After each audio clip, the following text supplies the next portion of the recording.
Well, good afternoon and welcome. My name is Colonel Art Athens. I have the honor of serving as the director of the Stockdale Center for Ethical Leadership here at the Naval Academy. And on behalf of the center, I'd like to welcome you to the Volgenau Honor, Courage, and Commitment Seminar Luncheon. Our mission at the Stockdale Center is to empower leaders to make courageous ethical decisions. That's what we're about. And we feel this particular venue is an important part of accomplishing that particular mission. We designed this seminar with a couple of things in mind. The first was to have a speaker who could speak about leadership, but not the speakers we often bring in who have necessarily a military background. We've had journalists at this luncheon, we've had authors at this luncheon, we've had CEOs at this luncheon, and we try to bring in variety to look at this aspect of honor, courage, commitment. Second, we keep it small so that not only do we get to hear a speaker, but we have a chance to interact with that speaker. So many of the lectures here at the Naval Academy are pretty large-sized, and this one is a more intimate setting. The third thing is we're trying to draw together midshipmen, staff, faculty, and coaches in the same place to actually engage in some discussion. There are people here who have direct support to the midshipmen that you see in Bancroft Hall. There are a number of people here who do amazing things for the Academy but are not as visible. And part of what we're trying to do is to bring them to this type of event so that there can be a discussion amongst all of us. And lastly, we hope to inspire each one of you as you go out, and that it would improve your leadership, whatever your area of leadership responsibility is, but to do it a little bit better and to work towards being that extraordinary leader. This seminar series is made possible through the generous donation of Dr. and Mrs. Ernst Volgenau. Dr. Volgenau is a 1955 graduate of the Naval Academy, a career Air Force officer, and the founder and chairman of SRA International, a public information technology firm with over 7,000 employees headquartered in Fairfax, Virginia. SRA solves complex problems of global significance in the national security, civil government, and global health fields. We are very grateful for Dr. and Mrs. Volgenau and their support for this program. I would now like to invite Chaplain Phillips if he would come and give thanks for our meal. Thank you. Good to see you.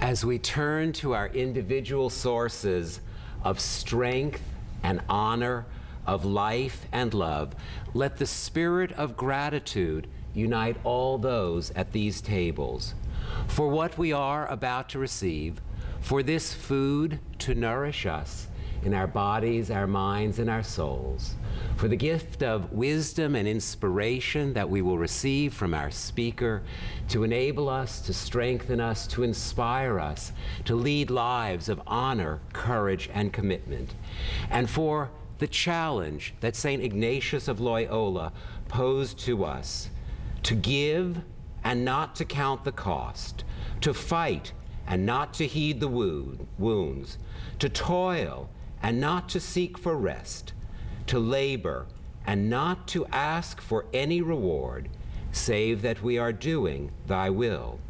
Now, in his words, go forth and set the world on fire. So say we all, amen. Thank you, Chaplain. Well, thank you, Chaplain, and please enjoy your lunch. I'll get back up in a little bit to introduce our speaker, but you have the salad and bread in front of you, and the main course will be served, and then Mr. Lowney will come up and we'll get to engage with him. So please, bon appetit.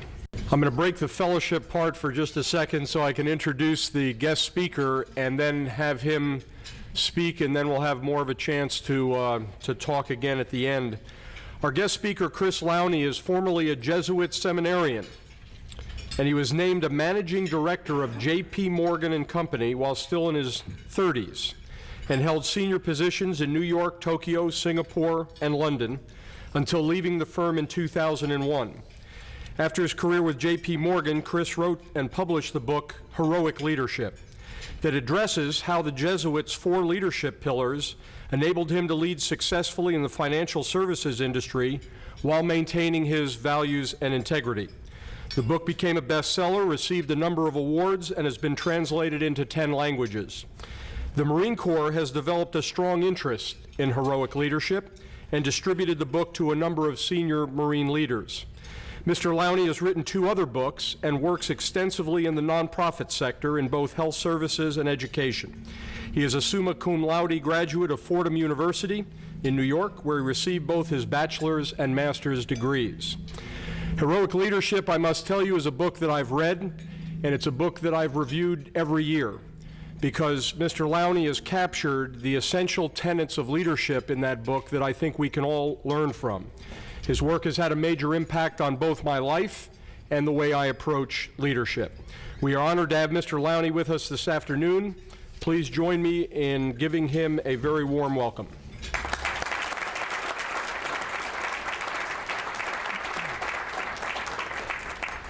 Thank you, Colonel Athens, for that kind introduction. And let me say to all of you, I do a fair number of talks. Every once in a while it's an obligation, but rarely is it a complete privilege. For me, this is a great privilege to talk to a group like this.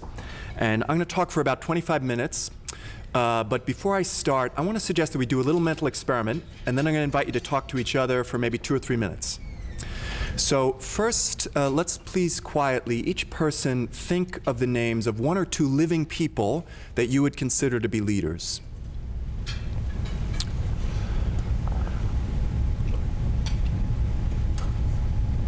Now, I wonder why you think of that name, or I wonder why you think of those names. So let's take a few more seconds, and let's each think about the qualities or attributes or behaviors that we would associate with leading well. Let's quietly think about that.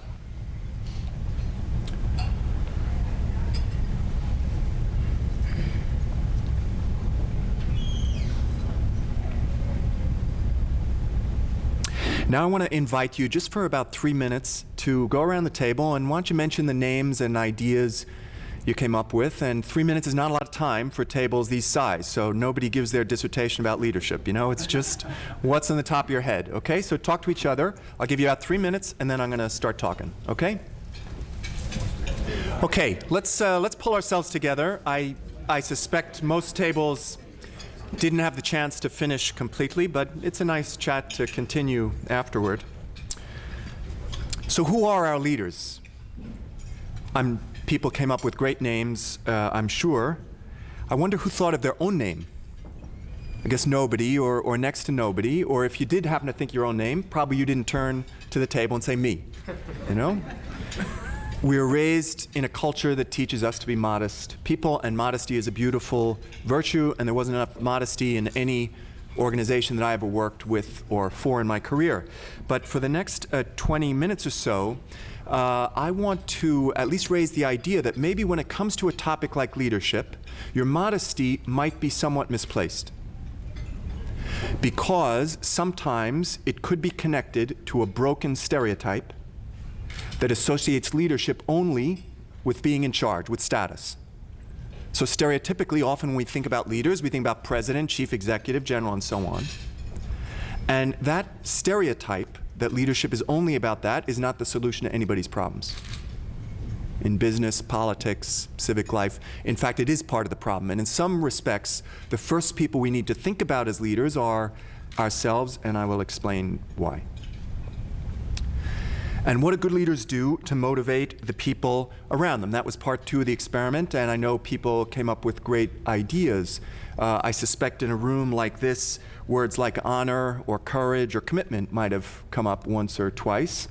I wonder if anybody thought of this idea enunciated by someone with wonderful leadership credentials. He said this, quote, "You must love those you lead before you can be an effective leader." The person I just quoted was General Eric Shinseki, whom you would well know was a chief of staff of the U.S. Army before his current role. I've never been in the service, and the first time I heard that quote, it struck me as a little strange, coming from a military class that typically we associate with being tough. Or maybe not out of place, because the more I thought about it, the more I suspect that generals are making better choices if they love the people they must place into difficulty. And I also suspect that soldiers are performing better if they believe they're valued in some very deep way by the people given the horrible job of sending them out possibly to face their death. So who is a leader and how are leaders leading? The message I want to send is we're all leading, well or poorly, all the time.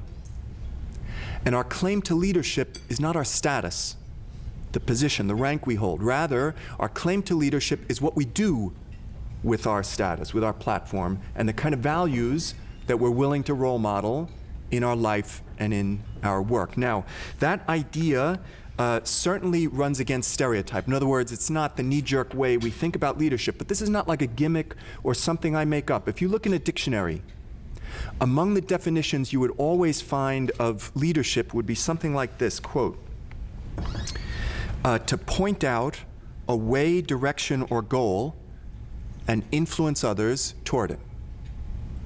And isn't it true that everybody here is doing these words all the time?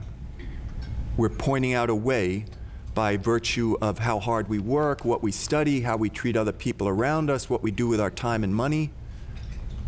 A lot of people here are parents. Could there be any more obvious example of pointing out a way and influencing others than what parents do for their children over a lifetime? So by the dictionary definition, not some gimmick of mine, good parenting is good leadership. But though all of us are leading, most of us are doing so only self-consciously. In other words, we don't walk around thinking, oh, I'm a leader and blah, blah, blah. And in order to get better at it, as with anything in life, one of the first things we need to do is get a little more explicit. In other words, accept the fact that I have an opportunity, I have a responsibility here, and figure out what we want to do with that opportunity, that responsibility, in whatever role I have right now. Now, I want to develop 3 or 4 ideas, values about leadership, not the only ones, not the best ones, not the formula, nothing like that, but some values that come primarily from 2 parts of my own background. As you heard from Colonel Athens, after high school, I was a Jesuit seminarian, so I was studying to be a priest for about half a dozen years, and then I ended up working at J.P. Morgan for 17 years.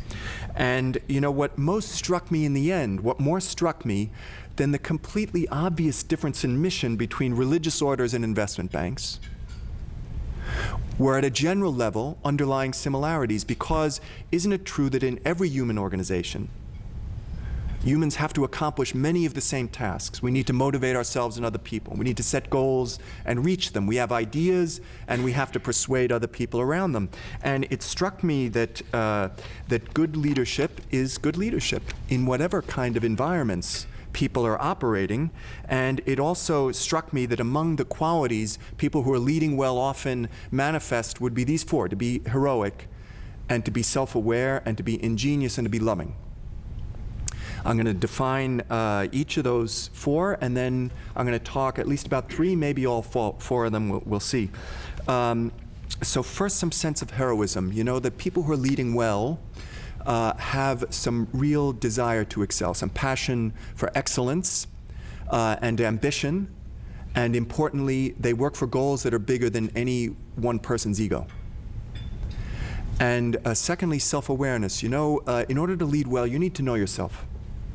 What are your strengths and weaknesses? What are your values? What's your outlook on the world? And ingenuity, the world is going to keep changing. And only people who are able to keep adapting to a changing world are leading well. And finally, love, that we treat other people in a way that respects their dignity and tries to unlock their human potential. Okay, now let's backtrack over these ideas. Let me start with heroism. We're here under the sponsorship of a center named for a true hero. Admiral Stockdale's name would be on everybody's list of heroes, right? But I want to invite us to reflect on a paradox that, you know, one of the experiences that we associate with his heroism, his captivity, was something that he certainly could not predict or control or choose in his life. And isn't that, in fact, the way life is for most of us? You know, it's rare that we choose the opportunities life gives us. The only thing, on the other hand, that we typically do control, that we always control, is how we behave and how we think and how we react in front of whatever opportunities life is going to deal us. And let's be frank, for most of us, the opportunities that life gives us are small. And our heroism is not going to be something that we're going to win in a spectacular moment that everybody's going to watch on television. Rather, it's going to be the fruit of a lifetime of very patient, difficult work. We're here at a university, right? And think of teachers here. Teachers have no guarantee that they would ever make a profound impact in anybody's life. A teacher's heroism is showing up every day and living and working as if he or she might make this kind of an impact. Another quality of teachers, another quality of heroes, of people in service, is that they appreciate that they're working for something that's beyond themselves. They're part of a larger institution. Remember, Stockdale formulated the code of conduct for his fellow prisoners that got with the acronym BACK US, right? And its contents are not really relevant for the short time we have here. But listen at one point to the way he described the purpose of that code. He said, quote, what it really meant was that each of us had to work at the lowest common denominator, never negotiating for himself, but only for all. This idea that it's about something bigger than me, not about me. There's an anecdote in the early 1960s, remember from history, Russia and the United States, they're racing to get a rocket to the moon first, right? And the story goes that President Kennedy has a tour of the space agency, I guess to boost morale. At a certain moment he runs into a janitor, a guy who's cleaning up an office, and to be polite, he says, so what's your job here? And the guy says to him, Mr. President, I'm putting a man on the moon. Okay, I'm from New York City. We don't want any part of this team spirit stuff, it's all about us. But even I know, and everyone here knows, that the teams that perform best, whether it's the teams that are going to Notre Dame this weekend, or the Navy, or my old J.P. Morgan and the Jesuits, are teams where people get over themselves and appreciate this is not all about me, it's not all about my position, it's not all about my role. Rather, I'm willing to invest some part of my ego and energy into a goal that's bigger than me or any one of us, and that's how organizations excel. Now, that sounds like a patriotic, even spiritual idea. It is. But it's also a very bottom line business idea. A few of you may know of a guy, John Cotter, who taught at Harvard Business School. And he did an interesting piece of research once with a partner where they took some very strong performing companies, some solid financial companies and some lousy companies. And they went into each group and did interviews to try to figure out, is there something different about the way people think and behave in good and bad companies? And of course, when they go into the bad companies, they're not saying, hey, look, we're trying to understand why you guys are so lousy and could you help us figure out. And so they do interviews and they make a number of observations, and here's one of them.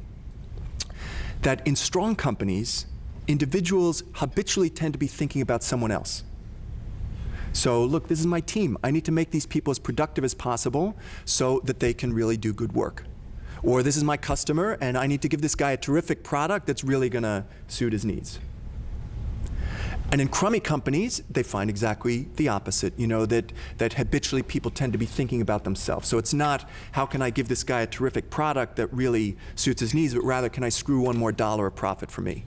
And in terms of the people who work for me, it's not, how do I make them productive? Rather, how do I use these people like tools so that I can look better and get ahead?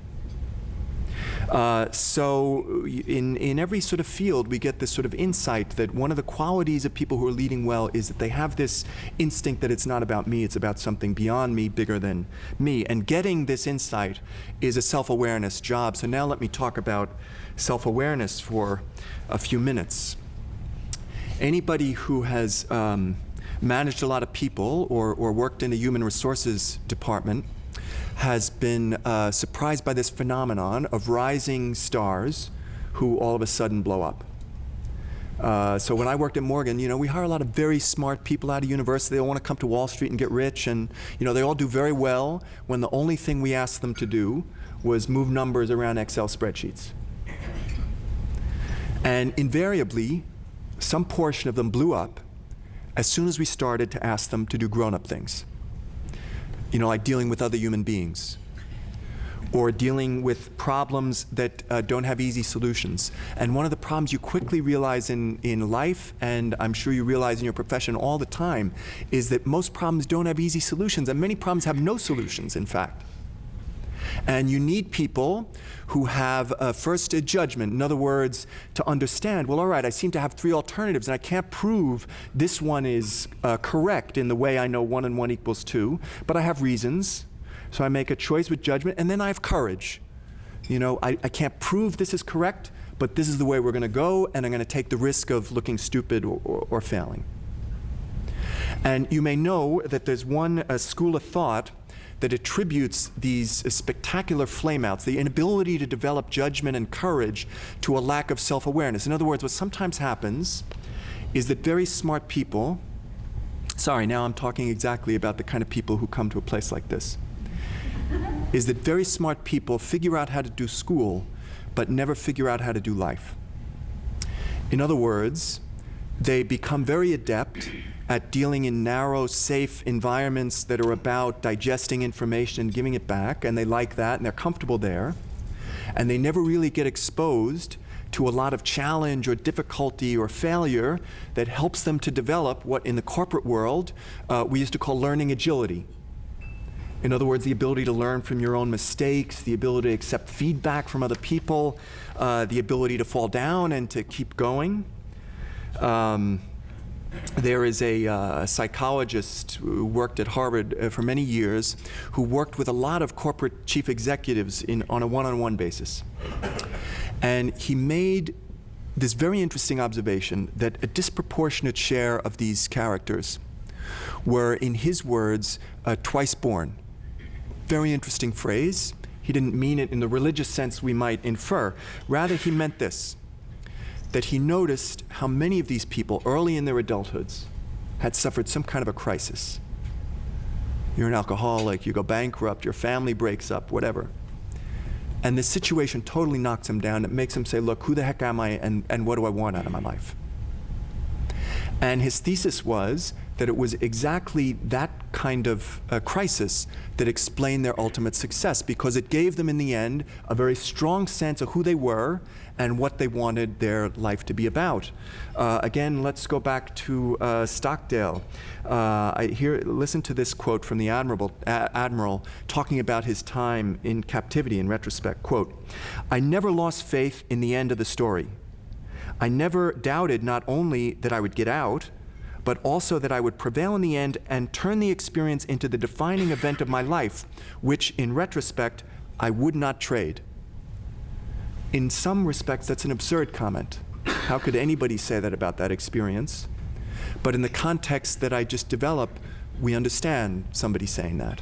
You know, this idea that difficulty, challenge can help us mold us who we are. And I guess the takeaway I want to draw about self-awareness for a group like this is that if life doesn't thrust on us through a crisis, some moment of self-scrutiny, we need to create processes for ourselves to figure out, look, who am I and what do I want my life to be about? And as I understand it, one lens we could put on your curriculum is it's a way of manufacturing a process, whether it's through leadership classes or classes in history and literature where people are reflecting on what human beings have said they're about, or sea trials or other kinds of situations where the midshipmen are being forced to put in situations of challenge and being forced to unravel them for themselves. Okay. So heroism and self-awareness. Let me talk for a few minutes about the idea of ingenuity and love, and then we'll have a chat. So ingenuity, you know, the idea that the world is going to keep changing and we need to be able to keep adapting if we're going to do well. I think those in a marine environment might use an idea like adapt and overcome. I think, isn't that one of your maxims, right?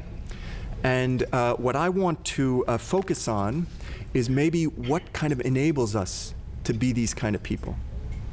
There's a meditation we studied in seminary, and it goes like this. Okay, imagine that you inherit an enormous amount of money. What should you do with it? All right, well, this is in seminary, so you say, all right, well, I guess the right answer was you give all the money to poor people and you rejoice. And maybe That's the best thing we could actually do with excess money. But it was the wrong answer in the meditation. The point of the meditation was this, that when you have a major decision in life, the first thing we need to do is make ourselves free to pursue any legitimate course of action. And only when I'm free am I in a position to make a good choice, and then I make a choice according to whatever is my aim or objective in life. Now, that sounds a little abstract, so let me sort of concretize it for us. Anybody who has been involved in mergers and acquisition, a business kind of situation, has seen these kind of situations that I promise you happen multiple times every year. We're thinking about a potential merger between two companies that would be great. It would be good for the customers, good for the shareholders, and everything seems to make a lot of sense. And now we're at the point where we have to figure out, all right, once these companies are combined, who's going to run the company? And my sister here is chief executive of one of the candidates, one of the companies, and my brother here is chief executive of the other company, and neither of these clowns will accept the fact that in a merged company, one of you must agree to be number two. So in the language, the technology of this meditation, we would say that each of these people is so attached to his or her ego or status or the way of doing things in the past or fear of failure or fear of new things or whatever it may be, that people get so attached sometimes that they're unable to make themselves free enough to do what has to be done. Once again, I find this same wisdom in the Admiral. Here's another quote from him. He talks about how he managed to survive and improvise in captivity. Quote, "I had become a man detached, not aloof, but detached, able to throw out the book without the slightest hesitation when it no longer matched the external circumstances." In other words, this idea that ultimately we have to be free from whatever could hold us back in order to be free for whatever is the mission, whatever we have to accomplish, whatever is our highest goal. Okay, so self-awareness, heroism, and ingenuity, and now we just spend a few minutes on the idea that, certainly in a business situation, often people would be the most skeptical. What place could love have in a big company, okay? And I promise you, I didn't walk around J.P. Morgan hugging people and telling them I love them. And I don't want to suggest you start doing that here around the campus, replacing salutes with hugs.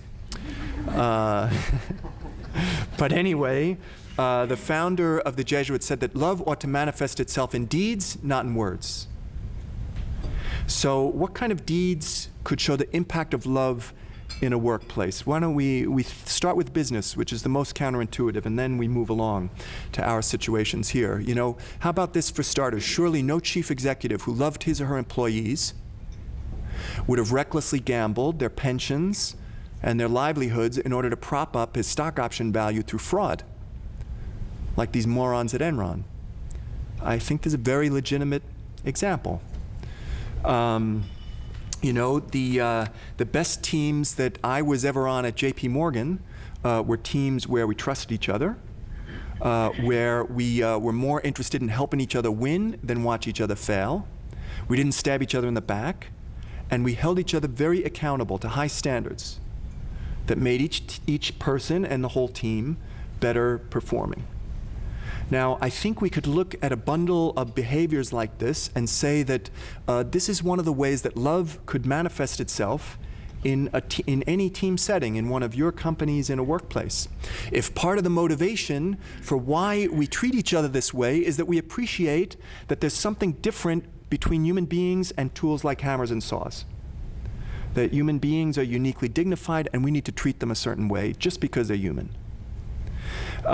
You midshipmen, I know, are all divided into companies, right? And I worked in a company, J.P. Morgan, and we ought to reflect a little bit on what is a company. Those who study Latin or know a Romance language know what a company is, right? Company is two words. It's the word for with or together, cum in Latin, con in Spanish, and the word for bread, pan in Spanish, panis in Latin. So what is a company? Etymologically, your company is this sense of a group of people with whom you break bread. In other words, a group of people that sort of gives you energy,